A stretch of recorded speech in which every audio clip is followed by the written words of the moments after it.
S ವೀಕ್ಷಕರೇ, ಮತ್ತೊಂದು ತುಂಬ ಇದ್ದಂಥ ನಿರೀಕ್ಷೆ ಹುಸಿಯಾಗಲಿಲ್ಲ.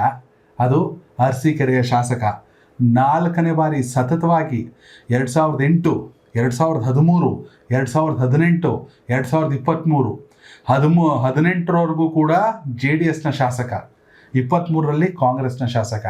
ಶಿವಲಿಂಗೇಗೌಡರು ಕಾಂಗ್ರೆಸ್ಸಿಗೆ ಬತ್ತಿರದೆ ಸರ್ಕಾರ ಅಧಿಕಾರಕ್ಕೆ ಬಂದರೆ ಸಚಿವರಾಗ್ತಾರೆ ಅನ್ನೋ ಮಾತು 2023 ಚುನಾವಣೆ ಟೈಮಲ್ಲೇ ಇತ್ತು. ಆದರೆ ಮೊದಲ ಹಂತದಲ್ಲಿ ಅವ್ರಿಗೆ ಅವಕಾಶ ಕೊಡೋಕ್ಕಾಗಿರಲಿಲ್ಲ. ಆಮೇಲೆ ಕಾಂಗ್ರೆಸ್ಗೆ ಸಿಕ್ಕಿರುವ ಅತಿ ದೊಡ್ಡ ಅಸೆಟ್ ಮಾತಿನ ವಿಚಾರದಲ್ಲಿ ಶಿವಲಿಂಗೇಗೌಡರು ಅತ್ಯುತ್ತಮ ವಾಗ್ಮಿ.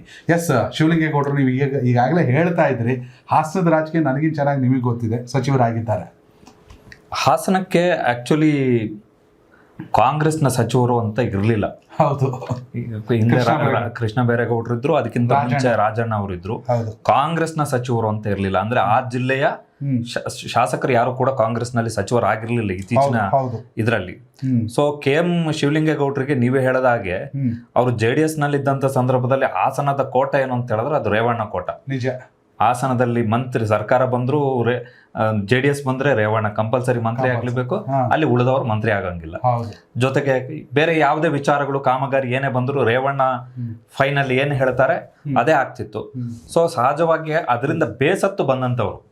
ಈಗ ಶಿವಲಿಂಗೇಗೌಡರು ಇನ್ ಕೇಸು JDS ಅಧಿಕಾರಕ್ಕೆ ಬಂದಿದ್ರು ಮಂತ್ರಿ ಆಗ್ತಾ ಇರಲಿಲ್ಲ ಹಾಸನದ ವಿಚಾರಕ್ಕೆ ಬಂದಂತ ಸಂದರ್ಭದಲ್ಲಿ.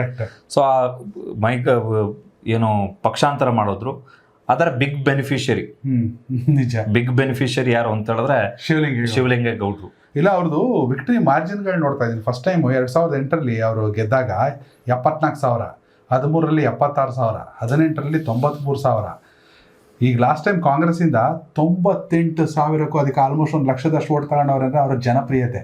ಮತ್ತು ರೈತರ ಪರವಾಗಿ ಸದಾ ಮಿಡಿಯುವಂಥ, ಸದಾ ದುಡಿಯುವಂಥ, ಹಾಗೆಯೇ ಸದಾ ಬೇಕೇ ಬೇಕು ಇಂಥದ್ದು ಅಂತ, ಅದು ಯಾವ ಪಕ್ಷ ಬೇಕಾದ್ರೂ ಅಧಿಕಾರದಲ್ಲಿರಲಿ, ಬೇಕೇ ಬೇಕು ಅಂತ ಕಲಾಪದಲ್ಲಿ ವಿಧಾನಮಂಡಲ ಅಧಿವೇಶನದಲ್ಲಿ ನಿಂತ್ಕೊಂಡು ಯಾರಾದರೂ ಸ್ಪಷ್ಟವಾಗಿ ಮಾತಾಡ್ತಾರೆ ಅಂದರೆ, ಆಮೇಲೆ ಸಿದ್ದರಾಮಯ್ಯ ಸ್ಟೈಲಲ್ಲಿ ಎದುರಾಳಿಯನ್ನು ಕೂರಿಸ್ತಾರೆ ಅಂದರೆ ಅದು ಶಿವಲಿಂಗೇಗೌಡರಿಗೆ ಅರಸೀಕೆರೆ ಶಾಸಕ. ಜೊತೆಗೆ ದೇವೇಗೌಡರ ಕುಟುಂಬದ, ನೀವು ಮೊನ್ನೆನೂ ಹೇಳಿದ್ರಿ ವಿಡಿಯೋ ಮಾಡಬೇಕು, ದೇವೇಗೌಡರ ಕುಟುಂಬವನ್ನು ಎದುರಾಕೊಂಡು ರಾಜಕಾರಣ ಮಾಡುವಂಥದ್ದು ಕಷ್ಟ, ಗೆಲ್ಲಕ್ಕೆ ಆಗಲ್ಲ.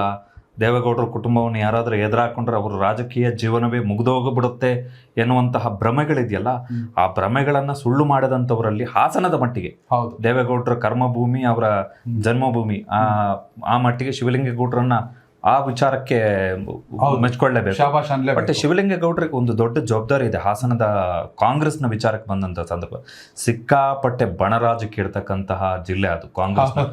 ಬಹುಶಃ ನನಗನ್ನಿಸಿದ್ರ ಮಟ್ಟಿಗೆ ಎಲ್ಲೂ ಕೂಡ ನಾನು ಇಷ್ಟು ಬಣ ರಾಜಕಾರಣವನ್ನ ನೋಡೇ ಇಲ್ಲ ಕಾಂಗ್ರೆಸ್ ನಲ್ಲಿ. ಅಷ್ಟು ಬಣ ರಾಜಕಾರಣ ಇದೆ, ಎಲ್ಲವನ್ನ ಸರಿದೂಗಿಸ್ಕೊಂಡು ಹೋಗ್ಬೇಕು. ಈಗ ಕೃಷ್ಣ ಬೈರೇಗೌಡರು ಮಂತ್ರಿ ಉಸ್ತುವಾರಿ ಆಗಿದ್ದಾಗ ಅವರು ಬೆಂಗಳೂರಿನ ಶಾಸಕರಾಗಿ ಅಲ್ಲಿ ಉಸ್ತುವಾರಿ ಆಗಿದ್ದಂಥವ್ರು, ರಾಜಣ್ಣ ಅವರು ತುಮಕೂರು ಜಿಲ್ಲೆಯ ಶಾಸಕರಾಗಿ ಅಲ್ಲಿ ಉಸ್ತುವಾರಿ ಆಗಿದ್ದಂಥವ್ರು.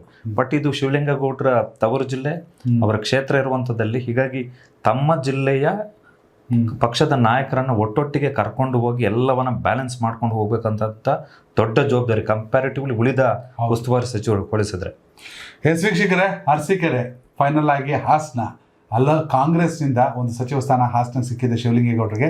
ಅವ್ರಿಗೆ ಯಾವ ಖಾತೆ ಸಿಕ್ಕಿದ್ರು ಒಳ್ಳೆಯದು, ಹಾಗೆ ಎಂಥ ಕೆಲಸಗಳಾಗಬೇಕು ಅವರಿಂದ ಕಾಮೆಂಟ್ ಮೂಲಕ ತಿಳಿಸಿ. ಧನ್ಯವಾದಗಳು.